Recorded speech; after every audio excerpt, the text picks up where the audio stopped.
Saúde é Pública, o podcast da FSP USP.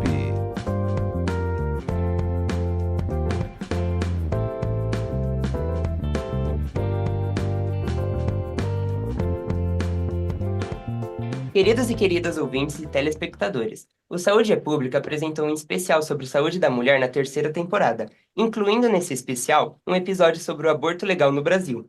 Está também em nosso planejamento uma discussão sobre a complicada questão social das meninas mães, ou seja, mulheres entre os 10 e 14 anos de idade que se tornam mães.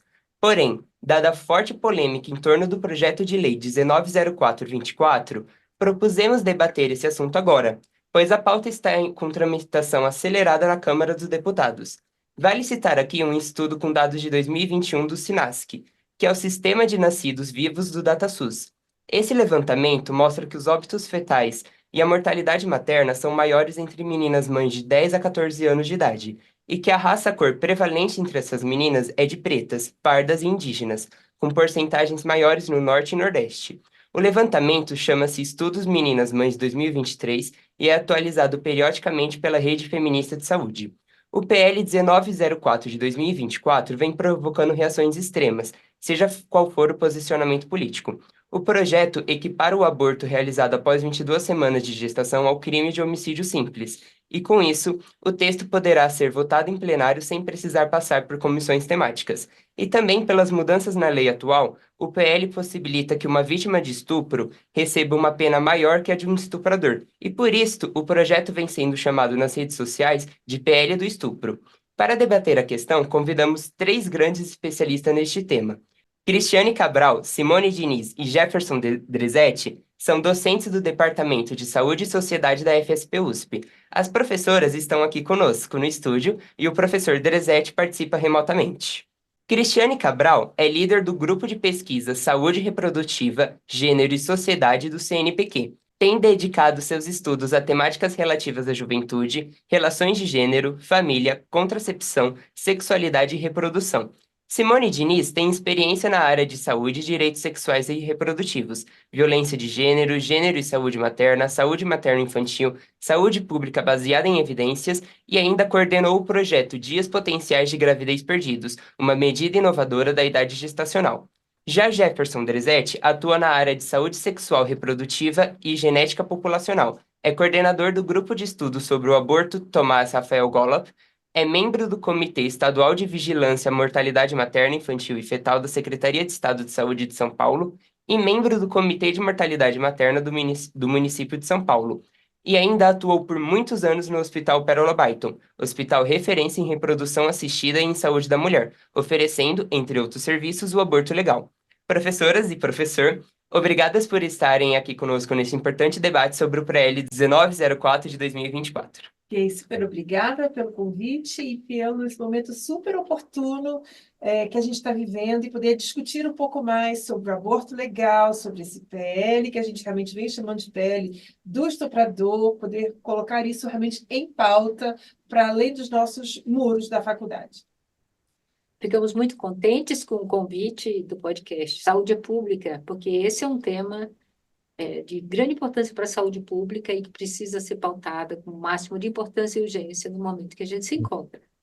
Bom, é uma alegria compartilhar essa conversa com a professora Simone, com a professora Cristiane, mas não é uma alegria ter que tratar de um tema tão difícil, tão complexo quanto esse, na medida que ele vem representando um retrocesso absolutamente importante, cruel, né, para todas as mulheres, particularmente para as mulheres mais vulneráveis. De toda forma, agradeço pela essa oportunidade de conversar com vocês.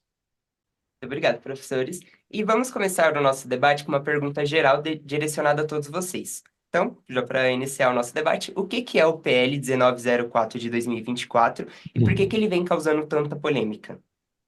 Bem, o PL 1904, proposto na Câmara dos Deputados, ele vem propor uma alteração no Código Penal, né, de 1940, aumentando, né, equiparando o aborto legal, em determinadas condições, ao crime de homicídio, né? Então, o que a gente vem falando, insistindo na tecla, é é um absoluto retrocesso, como o Jefferson disse, porque a gente está numa busca pela descriminalização do aborto em nosso país. E aí a gente vê, mais uma vez, mais uma investida, dentre inúmeras que a gente tem assistido nos últimos, eu diria, 15, 20 anos, né? De tentativas de enrobustecer as barreiras que já existem para o acesso ao aborto legal no país, né?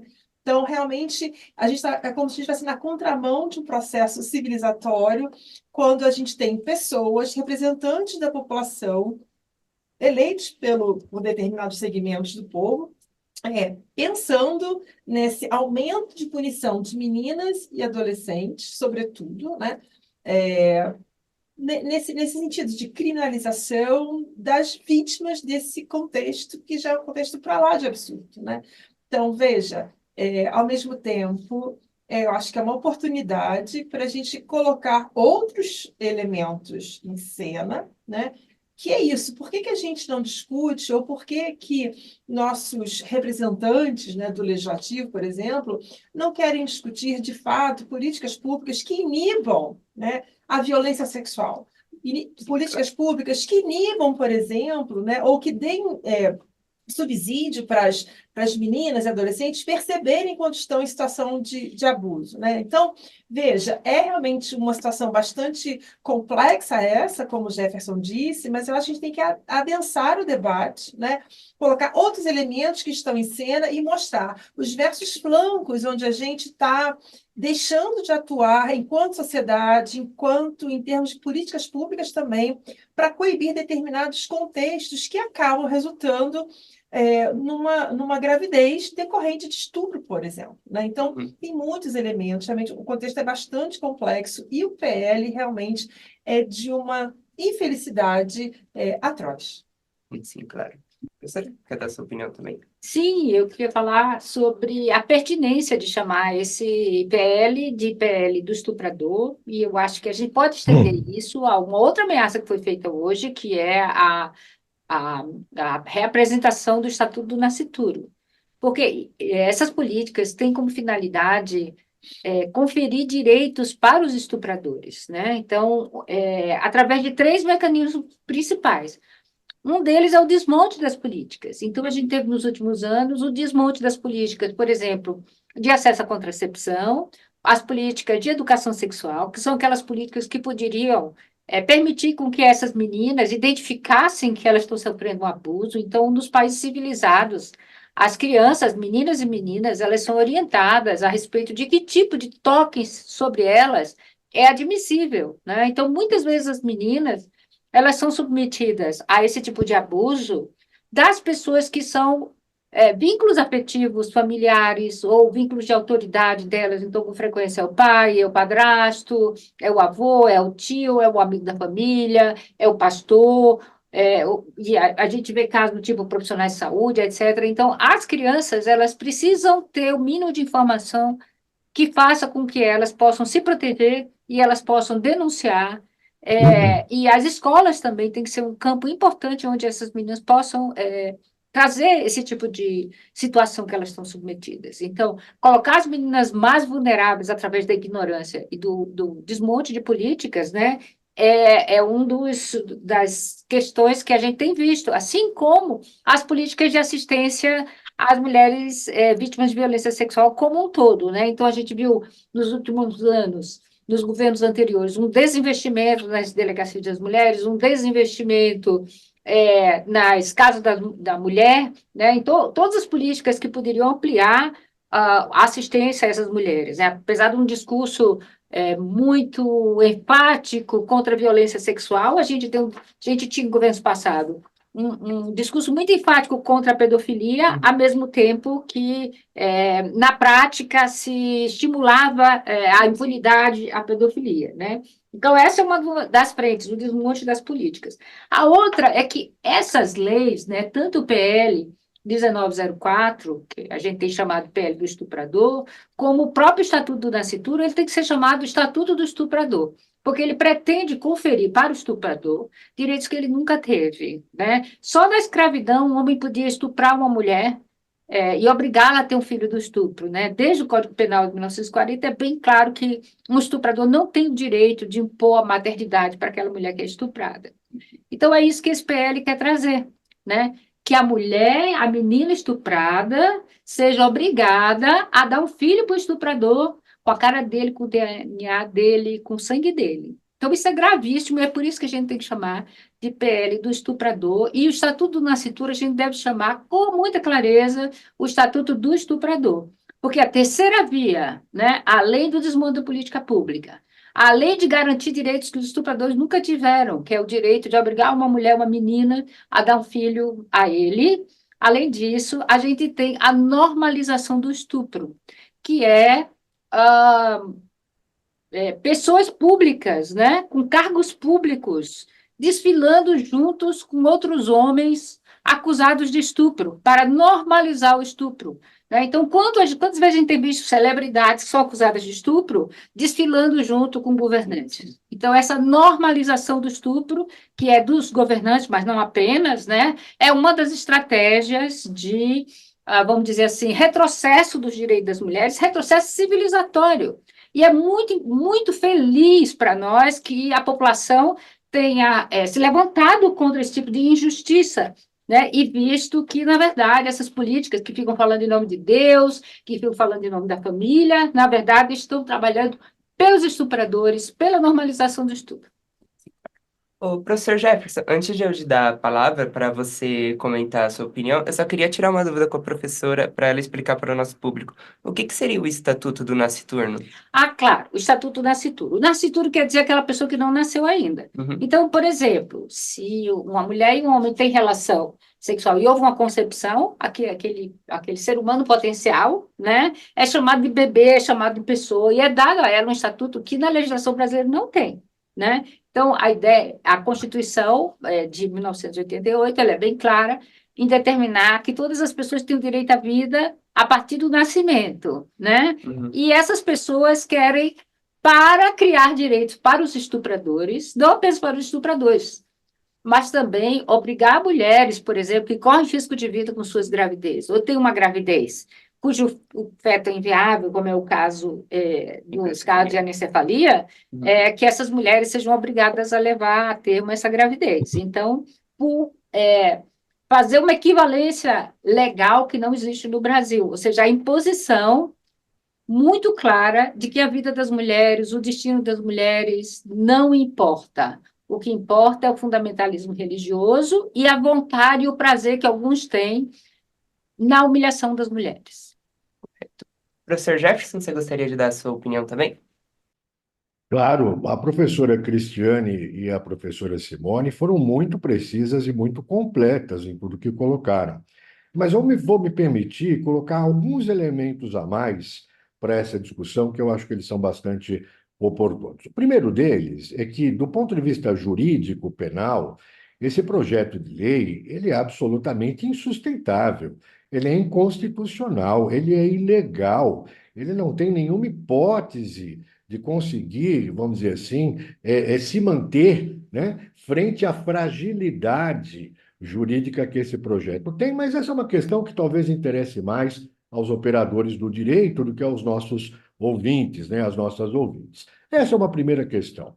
Um segundo elemento que eu acho que vale a pena a gente considerar, e aqui já foi dito, mas eu acho que vale a pena o reforço em relação a isso, é o retrocesso que ele representa. E por que ele representa um retrocesso?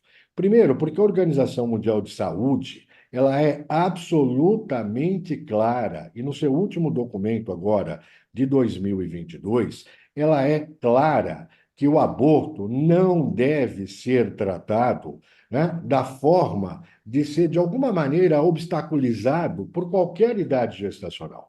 Portanto, quando se trata de uma interrupção legal de gestação, de um aborto, não há que se colocar limite de idade gestacional, como pretende colocar esse projeto de lei, tá? Não há qualquer indicação para que se regulamente, se crie obstáculo, enfim, se crie qualquer limitação em função da idade gestacional. E, além disso, a Organização Mundial de Saúde tem sido muito, muito clara que leis e políticas e regulamentações relativas ao aborto, elas devem existir tão somente para proteger a saúde das mulheres, tão somente para proteger os direitos humanos das mulheres, e esse projeto de lei vai na contramão de tudo isso, querendo aumentar essa criminalização, acentuar esse processo de punição para essas mulheres. Então, esse é algo que precisa ficar absolutamente claro. Uma outra questão, um outro elemento é que o Estado brasileiro, do ponto de vista legal, do ponto jurídico, do ponto de vista jurídico penal, quando ele define aborto, ele tampouco coloca limite de idade gestacional. Portanto, essa ideia de 22 semanas, tanto desse projeto de lei, né, quanto na equivocada resolução do Conselho Federal de Medicina, continuam na contramão de toda orientação que a gente tem internacional do ponto de vista de saúde. E, por fim, e não menos importante, a gente deve lembrar o que hoje preconiza o Sistema Internacional de Direitos Humanos. E as Nações Unidas têm sido muito clara há muito tempo, né, de que negar o aborto a uma mulher que tenha necessidade de um aborto seguro em condições legais representa uma violação fundamental dos direitos mais básicos, né, dos direitos humanos dessas mulheres. Portanto, não há nenhuma previsão dentro do campo do Sistema Internacional de Direitos Humanos, quanto dentro do campo da saúde, que possa apoiar esse projeto de lei. Muito pelo contrário, muito pelo contrário. A indicação vai em toda a contramão. E aqui eu lembro que o Brasil está numa situação, do ponto de vista de legislação internacional, entre países que estão entre as leis mais restritivas em relação ao aborto, com pouquíssimas situações de permissão, com pouquíssimas condições em que o aborto não é punido e, portanto, se torna um direito de mulheres e de meninas, né? E já temos tão poucas situações de permissão, tão poucos permissivos legais, e esse projeto de lei vem apenas acrescentar mais obstáculos, mais dificuldades, no momento em que o mundo todo caminha, né, para rever as suas leis, para rever as suas regulamentações em relação ao aborto. E um último elemento que já foi colocado aqui pela professora Simone, e mesmo por vocês, quando apresentaram esse podcast, é a questão do que isso representa para mulheres e para meninas. Veja, para todas as mulheres, esse projeto de lei representa uma obscenidade. Ele é obsceno, ele é absolutamente improvável, ele é algo que a gente deveria ver como algo obsceno para as mulheres. É uma proposta absolutamente obscena. Mas não é só isso, né? Ele representa particularmente para mulheres mais vulneráveis, como aqui foi colocado, que são as mulheres mais jovens, portanto, meninas abaixo de 14 anos de idade, né? São as que mais seriam afetadas por essa situação. Meninas que estão em situação de incesto, que têm uma enorme dificuldade, né, para terem autonomia para revelar o que lhes está acontecendo, e também para as mulheres portadoras de transtornos intelectuais severos. São exatamente essas meninas que estão numa situação de ainda maior vulnerabilidade, são as que mais terminam afetadas, porque são elas que têm mais dificuldade de chegar no momento oportuno para receber assistência em saúde em termos de aborto legal. E, portanto, esse projeto, ele é tão desumano, que é improvável que ele possa ter sido escrito por um ser humano.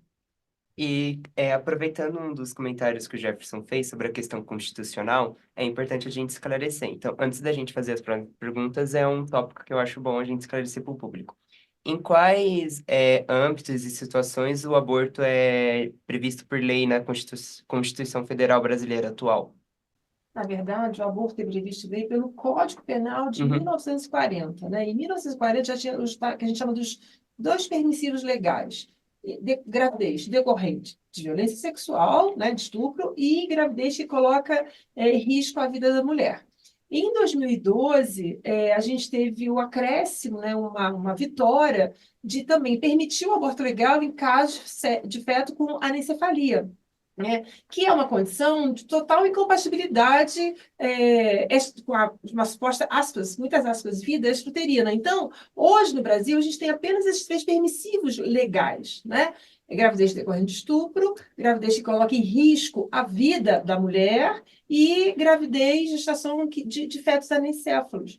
Todas as outras possíveis condições, contextos, possibilidades que outros países encampam, a gente não tem, né? Então, por isso que eu disse anteriormente que é um passo importante se a gente, em algum momento, puder voltar a discutir, né, sobre aborto legal, na verdade, em toda e qualquer circunstância de uma gestação imprevista, né? Mas é isso, a gente, ao invés de andar para frente, parece que a gente lá vai indo, cavando mais fundo o buraco e fazendo retrocessos civilizatórios e inimagináveis.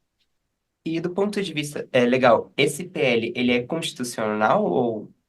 Não, aí vários juristas já vieram se pronunciar que ele é completamente incondicional, além de ser, para além de escandaloso, ele é completamente incondicional, né? Inconstitucional. As últimas movimentações, ele é isso, ele é um PL, a gente tem discutido isso, de moedas e barganhas de trocas políticas, né? Nesse momento, seja dos representantes que estão no Congresso, no Legislativo, na Câmara de Deputados, e pelo que a gente viu ontem, né, os absurdos também no Senado, mas também seja pelo Conselho Federal de Medicina, né? Então, o que a gente tem que se perguntar é esse absurdo de achar que se pode pegar os corpos das mulheres, né, e fazer isso ser moedas de troca, né, moedas políticas. É isso que está em questão. Então, mais que ele ser esse escândalo e também ser completamente inconstitucional, a gente tem que se perguntar que mecanismo é esse que autoriza determinadas pessoas, né, a colocar nos corpos das mulheres e trazer o assunto do aborto, que é algo tão específico, tão especial, tão delicado. Eu costumo falar assim, as pessoas não fazem ideia do que é ser vítima de violência sexual, por exemplo, né?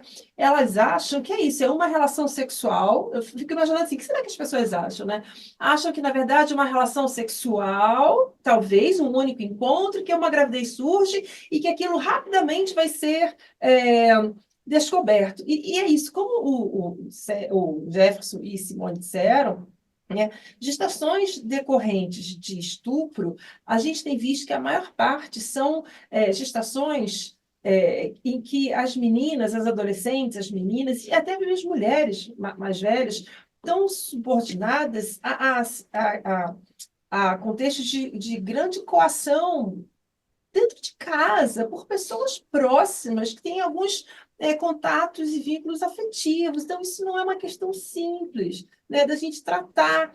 E acho que é mais escandaloso ainda, então, quando pega todo esse contexto, coloca no cerne de disputas políticas e eleitoreiras, porque é disso também que estamos falando, né? Assim, a gente vai ter eleição para o Conselho Federal de Medicina no próximo agosto, que atualmente o Conselho está dominado, e aí eu acho que o Jefferson pode falar melhor, e Simone também, dominado por pessoas de um alinhamento, né, contrário aos direitos, eu vou dizer, aos direitos humanos, né, aos direitos humanos, né. A mesma coisa é o contexto político, que esse ano a gente tem eleições para as prefeituras, que já é uma antessala para as eleições daqui a 2 anos, novamente para o Congresso e para a presidência, né? Então, veja, é mais uma vez na nossa história trazer questões do aborto e, portanto, dos corpos das mulheres mais vulneráveis para a cena política, para disputas políticas. Não tem ninguém interessado realmente em coibir o abuso sexual, não tem ninguém interessado na vida e na integridade dessas mulheres vítimas desse tipo horroroso de crime. Eles estão interessados em disputas políticas e eleitoreiras. É muito importante a gente pensar sobre os permissivos legais que a gente tem, que são muito restritos, como falou o professor Cristiano e o professor Jefferson, muito atrás de outros países, né? A gente viu que na América Latina houve um avanço na legislação de muitos países, né? Alguns legalizaram o aborto a partir de 2 semanas, com legislações as mais diversas, né? E aqui no Brasil nós temos a seguinte situação: Os dados do SINASC, né, que você mencionou há pouco, né, do Sistema Nacional de Nascidos Vivos, de Informação de Nascidos Vivos, eles mostram que todo ano a gente tem 13 mil, 14 mil, 15 mil meninas com menos de 14 anos que têm bebê, né, que essas gestações foram a termo, né? Então, essas meninas, elas, em algum momento, elas fizeram pré-natal, quase a totalidade dela, mais de 90%. E o profissional que as atendeu teria a obrigação ética de apresentar o seu direito a esse permissivo legal. E isso não tem acontecido. Então, nós temos que falar sobre a omissão dos profissionais de saúde que não informam e não encaminham essas mulheres, essas meninas que estão grávidas numa situação de estupro presumido, né, são as meninas que, abaixo de 14 anos, a gente considera estupro, mesmo em situações onde as pessoas podem argumentar que houve consentimento, porque uma criança dessa idade não tem como consentir, então são situações onde há uma omissão do profissional de fazer o seu dever, de oferecer para essa menina o que a legislação e o que a melhor evidência científica, a melhor prática de saúde deveria acontecer. Então, agora a gente deve olhar para a responsabilidade do profissional também, né? E isso é uma responsabilidade importante do Conselho Federal de Medicina. A gente pensar por que está havendo essa omissão, né? Por que os profissionais não são devidamente capacitados para oferecer um aconselhamento para essas meninas, porque é para oferecer que o aborto é legal, não é para obrigar ninguém a fazer aquele aborto, mas dizer para essa menina que ela tem esse direito, né? E poder encaminhar. E aí, o que nós temos visto? Nós temos visto um desmonte dos serviços que atendem ao aborto legal, né? São Paulo, o município de São Paulo já foi à vanguarda com os primeiros serviços de aborto legal, não é? Então, a gente teve, desde 1940, que a gente tem o permissivo legal relativo à violência sexual, né? Mas apenas no final da década de 80, né, no 89 para 1990, no governo da Luísa Erundina, foi o primeiro serviço de aborto legal que nós tivemos, e a gente começou aqui no município de São Paulo. Aqui no município de São Paulo a gente tinha vários serviços de excelência que treinavam o Brasil inteiro, porque é um procedimento complexo, você precisa uma abordagem psicossocial da situação, a gente precisa um conjunto de cuidados de assistência social, de psicologia, cuidados clínicos e acompanhamento, né? E esses serviços têm sido desmontados. Então, qual é a nossa responsabilidade como médicos, como profissionais de saúde, em garantir o direito daquela legislação tão atrasada que é a de 1940, e nem isso a gente tem feito. Ou seja, a gente tem andado para trás com relação a uma legislação já bastante retrógrada, né? A gente teve um desmonte de políticas. E também a gente tem que lembrar a questão do risco de vida para a mãe. O aborto é uma causa de morte materna, mas a principal causa de morte materna são as doenças crônicas que, vamos dizer assim, se combinam com a gravidez e que aumentam o risco de morte das mulheres. Essas mulheres também são elegíveis. A mulher que tem uma doença crônica da gravidez, ou ela tem um histórico de pré-eclâmpsia, ou ela tem um diabetes compensado, ou ela tem uma hipertensão essencial, que já vem antes da gravidez e assim por diante, essa mulher ela poderia reivindicar um aborto legal, por segurança dela, da família dela, dos filhos que ela já tem, e nós, como profissionais de saúde, não estamos devidamente oferecendo aborto nesses casos, essas mulheres. E muitas vezes as mulheres têm consciência disso, elas solicitam isso, e isso é negligenciado, é negado, etc. Então, essa seja uma oportunidade de nós, profissionais de saúde, entendermos com muita seriedade qual é a nossa responsabilidade nesse momento. Vou dizer uma outra coisa. Temos usado um procedimento para esvaziamento uterino depois do aborto, que é medieval e tem que ser abolido, que é a dilatação e curetagem.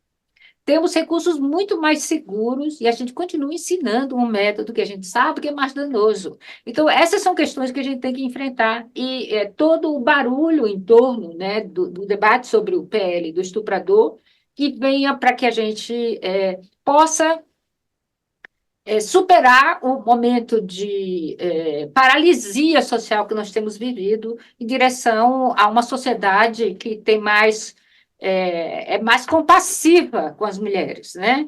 E que se compromete a implementar os seus direitos, ainda que sejam direitos muito conservadores. Que nem esses a gente tem conseguido assegurar.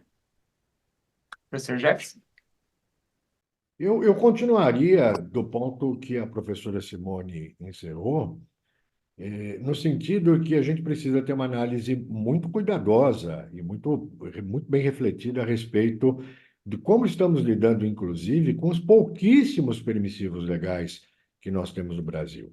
Uma coisa que não pode ser confundida, e tem sido confundida muitas vezes, é que o nosso Código Penal, ele permite o aborto para evitar a morte da gestante. Mas ele não permite o aborto para preservar a saúde física ou a saúde mental da gestante. Portanto, o Estado brasileiro acha que é absolutamente tolerável e razoável uma mulher, por exemplo, perder a função renal, mas não fazer um aborto. Perder a visão, mas não realizar um aborto. Né? Portanto, o que nós temos hoje no Código Penal é apenas um permissivo para evitar a morte da gestante.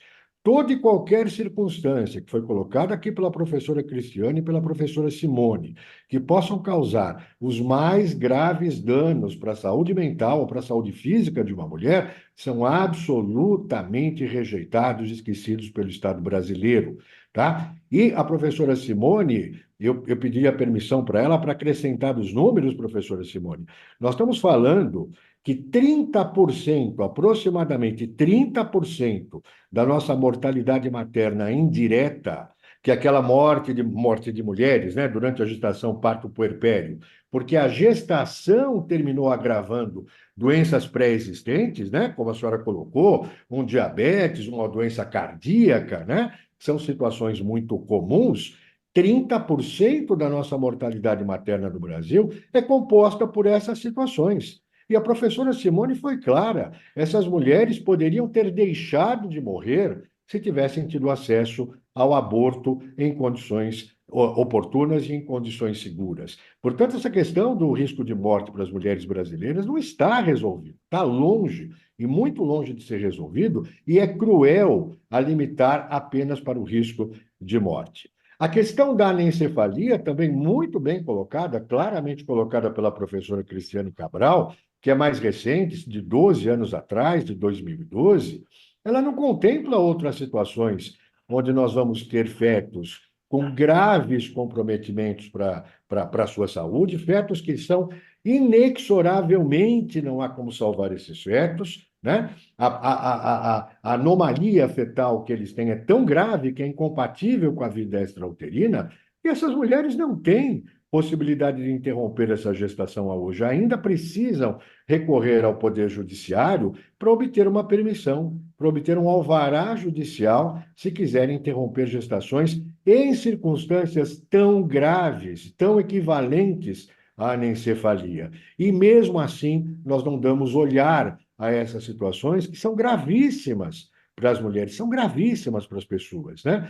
E, por fim, a questão do último permissivo que nós temos, que são os casos de interrupção de gestação em situações de crime sexual, tá? Desde 2009, quando nós modificamos, né, as tipologias de crimes sexuais do nosso Código Penal, né, está claro que não é apenas o estupro que permite a interrupção de gestação, mas que todos os crimes sexuais que resultem em gestação deveriam dar à mulher o mesmo direito de interromper essa gestação. Veja, essa lei é de 1940 e 84 anos depois, nós temos que discutir com profissionais de saúde e principalmente com serviços de saúde se eles estão ou não cumprindo essa lei. Não há mais justificativa alguma para um serviço público de saúde oferecer resistência ou não oferecer esse tipo de atendimento. Esse é um direito que as mulheres têm que corresponde inequivocamente a um dever, a um pronto dever dos gestores dos serviços de saúde, enfim, daqueles que comandam esses serviços, em garantir que esse atendimento seja feito às mulheres, independente da objeção de consciência individual de cada profissional de saúde. 84 anos depois, estamos aqui numa mesa discutindo a nossa incapacidade a nossa omissão em relação a esse direito das mulheres, na medida que as mulheres brasileiras ainda não têm acesso pleno, ainda não têm acesso garantido ao aborto legal praticado dentro de condições humanizadas, de condições éticas e principalmente de condições seguras. E aqui aponta a professora Simone, e eu quero reforçar, porque isso é absolutamente importante, que não bastasse a nossa incapacidade de responder isso, que é uma dívida que temos com as mulheres, apresentamos nesses últimos anos fortes retrocessos, com fechamento de serviços, com novos obstáculos, com obstrução de entrada e de acesso a essas mulheres, como vemos cotidianamente. Portanto, o nosso cenário é um cenário muito ruim. Apenas 22% das mulheres no mundo vivem em países com leis tão restritivas como as nossas. Nós só temos 20 e poucos países no mundo com leis mais restritivas que as nossas, que preferem uma mulher morta a realizar um aborto. E mesmo assim, o Congresso brasileiro, por meio da sua bancada conservadora, religiosa, fundamentalista, pretende que a gente caminhe na contramão de tudo, na contramão internacional, levando o Brasil a uma posição de ainda maior obstrução, de ainda maior negação, né, desse direito às mulheres. Eu acho que essa é uma questão que é fundamental, não é apenas brigar contra esse PL absolutamente absurdo e obsceno, mas também lembrar que nós não temos cumprido com o nosso dever de oferecer esse atendimento para as mulheres, e os gestores e profissionais de saúde têm escolhido no Brasil que lei cumprem ou não, sem que absolutamente nada, em termos de responsabilização, atinja a esses gestores, professores, né, chefes de serviços. Nada os atinge e tudo continua como se nada tivesse ocorrido aqui no Brasil atualmente. Muito obrigado, professores. Apenas de curiosidade, as pessoas que defendem esse PL, elas batem bastante na tecla das 22 semanas. Tem algum motivo em específico, por essas 22 semanas?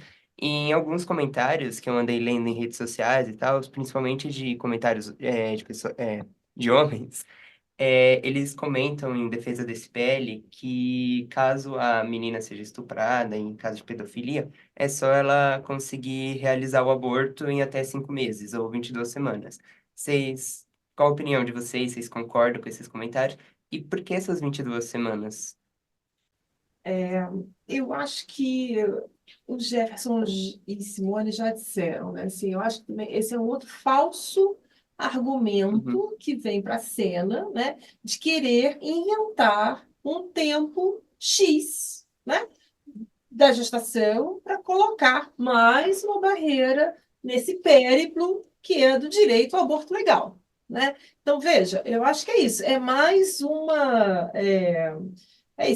artifício para fazer um falso argumento para algo que a gente está discutindo que é muito para além, que é o direito à interrupção de uma gravidez diante desses três únicos permissivos legais em qualquer idade gestacional. A idade gestacional não tem que virar cena, não tem que virar tona. Isso é outra falácia. É isso, é tirar do foco, né, o real motivo, é tirar do foco o que realmente importa, né? Que é isso, a defesa dos homens estupradores que esse PL traz e a total negação de humanidade às mulheres, né? Eu acho que isso tem que ser a nossa tônica, isso é que tem que estar no cerne do debate.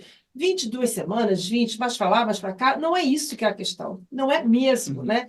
E a outra coisa, reiterando, repetindo, as pessoas, ou os homens, para ser mais específica, não fazem ideia do que é uma mulher ser vítima de estupro e achar que vai imediatamente, por tudo isso que a gente já falou, né, Sim. conseguir acessar um serviço de saúde, que vai ter essa iniciativa, vai se perceber no estado de gravidez. Gente, é surreal, as pessoas não sabem do que elas estão falando, né? Esse esforço é de garantir que o estuprador tem o direito de obrigar uma mulher a dar um filho para ele. Uhum. Ontem, eu ouvindo o deputado Sóstenes, que era um dos que estava propondo essa lei, ele falava que da detenção de meninas, Uhum. para evitar que elas fizessem isso. E a gente viu situações onde as meninas, quando elas chegaram no serviço antes de 22 semanas, com 12 semanas, 14 semanas, de operadores do direito ficarem dizendo para elas: oh, você não suporta mais um pouquinho, porque aí o bebê chega num período onde ele vai ficar mais maduro e assim por diante. Ou seja, nós temos uma conspiração de pessoas que querem trazer esse direito para o estuprador, né? Que o estuprador tem o direito de obrigar uma menina a dar um filho para ele, né? Então, isso é do nível de perversidade que, às vezes, assim, nós, como mulheres e como feministas, temos uma tendência a pensar que é porque esses homens não engravidam, né? Imagina se esse cara, esse homem que está dizendo assim, porque é que ela não aguenta ter, não é com ele. Não existe nenhum tipo de vínculo humano que seja mais intenso do que a relação mãe e bebê. Você ser obrigada a conceber, gestar e parir o filho da pessoa que ele violentou é o chamado estupro reprodutivo, né? Não existe nenhuma humilhação existencial comparável com isso. Então, os homens, como não têm oportunidade existencial de viver por isso, usam do seu poder político numa sociedade patriarcal para expressar todo o seu desgosto por sua incapacidade de conceber, gestar, parir, transformando esse lugar num lugar de opressão, em uma cadeia para as mulheres, pelo fato de elas terem esse poder, né? Então, eu acho que essa expressão masculina de dizer, por que não fica mais um tempo até o bebê ser viável, etc., é uma expressão de perversidade. Dois aspectos que eu acho que são importantes. Primeiro, quando a gente coloca um limite de 22 semanas de idade gestacional para realizar um aborto que é legal, nós estamos confundindo dois conceitos absolutamente diferentes que não podem ser confundidos. O conceito clínico de aborto com o conceito legal de aborto. Portanto, sendo legal, se esse conceito legal, né, não for admitido, ele não for, enfim, preservado, obrigar uma menina ou uma mulher, né, com uma gestação de mais de 22 semanas, seguir em frente, obrigando-as seguir até o seu termo, até o seu término, a gente pode, sem dúvida nenhuma, colocar essa situação de maneira análoga àquilo que nós temos na nossa Constituição como definição de tortura. Tá? Essa é uma questão que tem toda a propriedade para ser comparada com aquilo que nós definimos como tortura e com aquilo que nós não admitimos ser possível, né, na nossa Constituição. Portanto, é obrigar essas meninas a uma condição de serem torturadas em manter uma gestação de um agressor sexual, muitas vezes o pai, o padrasto, um tio, uma pessoa próxima, né, sem que a elas, sendo delas tirado o direito de interromper essa gestação. E a segunda questão que eu gostaria de colocar, ela está claramente posta pela resolução do Conselho Federal de Medicina, que a PL 1904 tenta resgatar e se alinha de toda forma, que é confundir o conceito jurídico penal de aborto, que não tem nada a ver com idade gestacional, com o conceito clínico de atendimento ao aborto, com o conceito clínico de atendimento às mulheres, durante diferentes etapas de gestação. E claro que, do ponto de vista clínico, nos interessa o tempo de gestação. O tempo de gestação, do ponto de vista clínico, é importante para todas as condutas e para todas as melhores condutas e recomendações que a gente possa dar às mulheres em diferentes situações a partir do seu tempo de gestação. Mas isso não pode ser confundido com o conceito jurídico penal de aborto. E essa confusão é que tem levado, né, de maneira absolutamente equivocada, a se defender esse limite de idade gestacional de 22 semanas. Então, há uma questão que é uma questão de equívoco técnico, mas há também uma maldade, uma perversidade absolutamente clara em querer obrigar essas meninas e mulheres a manterem uma gestação decorrente de um crime sexual. E aproveitando, ficou muito claro durante esse debate que todos aqui consideram esse PL como um retrocesso. Só que, do ponto de vista constitucional e tudo, vocês acreditam que a gente, no futuro, possa ver outros retrocessos desse tipo, principalmente contra outros direitos das mulheres? Por exemplo, se vocês já acham que o direito ao divórcio está ameaçado, a uma mulher poder ir trabalhar e ganhar seu próprio dinheiro, ou outros direitos de outras minorias, como o casamento LGBT e outras questões? Veja, no contexto desse país, eu não duvido de nada, né? Assim, eu realmente não duvido de nada. Acho que outros direitos provavelmente também estão ameaçados. Cotidianamente, há ataques, que a gente fala assim, há uma profunda movimentação de ataque a diversas conquistas em termos de direitos sociais, direitos humanos no país. Isso está posto, né? É isso, a gente está discutindo novamente projeto civilizatório em relação projeto de país, de futuro, de Brasil. Então, eu não acho que é fora de cogitação, né, que outras esferas de direitos humanos estejam na mira e sob ameaça. Não duvido. Impossível não é. Mas o motivo de muita esperança é ter ido para Paulista e ver toda aquela energia que a gente viu da sociedade despertando e dizendo: Não vamos aceitar isso." E o apoio que isso teve, né? Então, eu vi esses dias uma avaliação da Arquimedes que vê movimentação em mídia social e era assim, 92% a favor, enfim, da reação a esse projeto, né? Então, 8%. Em mídia social estava 8%. E na enquete que foi feita pelo Congresso, 88% era contra do projeto de lei. Então, eu acho que os setores mais reacionários tomaram um susto e foram expostos de uma maneira muito relevante, né? Então, eu acho que agora, até mesmo o debate sobre aborto em geral, como questão de saúde pública, o próprio nojo e aversão ao estatuto chamado nascitura, que a gente deve chamar estatuto do estuprador, vai ser uma discussão que vai ser facilitada, né? Então, eu acho que esse PL foi o tiro do pé para a direita fundamentalista. Professor Jackson, quer acrescentar alguma coisa? Eu gostaria, sim, eu acho que é um momento de um movimento conservador muito importante. Eu concordo com a professora Cristiane e com a professora Simone de que isso não vem isoladamente, isso vem aí numa série de possíveis retrocessos ou tentativas de retrocessos.